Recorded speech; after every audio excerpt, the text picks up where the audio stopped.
Pak Anies, lagi rame kita mau tanya soal bansos. Karena menurut saya bansos ini adalah kewajiban negara dan rakyat berhak mendapatkannya. Tapi kita punya problem.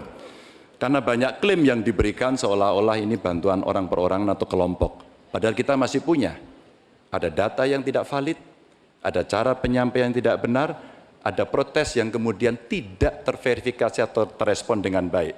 Ini yang menjadi pertanyaan saya kepada Pak Anies adalah, menurut Pak Anies kira-kira bagaimana tata kelola bansos agar satu tidak saling klaim, dua bisa tepat sasaran, tiga tidak menimbulkan kecemburuan-kecemburuan, sehingga inilah satu harapan yang betul-betul bisa diterima oleh rakyat. Silakan. Masih ada waktu Bapak? Cukup. Kami persilakan calon presiden nomor urut 1, Bapak Anies Baswedan, menjawab pertanyaan yang disampaikan oleh calon presiden nomor urut 3, Bapak Ganjar Pranowo. Waktu Bapak Anies 2 menit dimulai saat Bapak berbicara. Ya, terima kasih Pak Ganjar.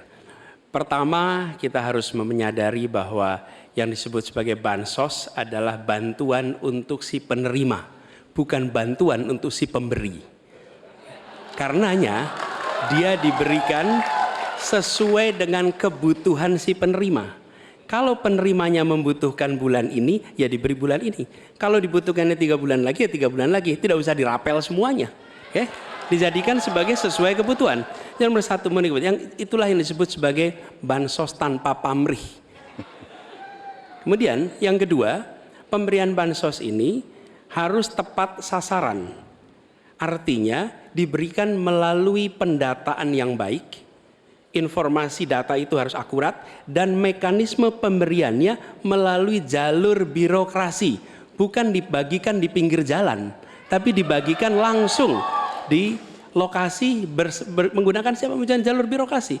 Kemudian yang ketiga, yang tidak kalah penting, ketika kita berbicara tentang bansos ini, harus bansos itu bisa dipastikan mereka yang miskin, prasejahtera itu termasuk di dalamnya. Jangan sampai mereka terlewatkan. Karena itu kami menyusun ini sebagai bagian dari perubahan adalah bansos plus, angkanya ditingkatkan, yang belum masuk masih miskin dimasukkan dan diberikan bekal pelatihan, pendampingan supaya mereka pelan-pelan bisa mandiri dan hidup lebih sejahtera.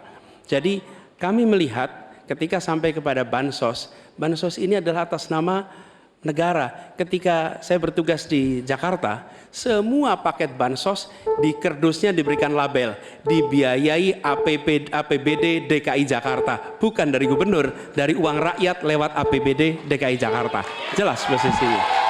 Jelajahi cara baru mendapatkan informasi. Download Metro TV Extend sekarang.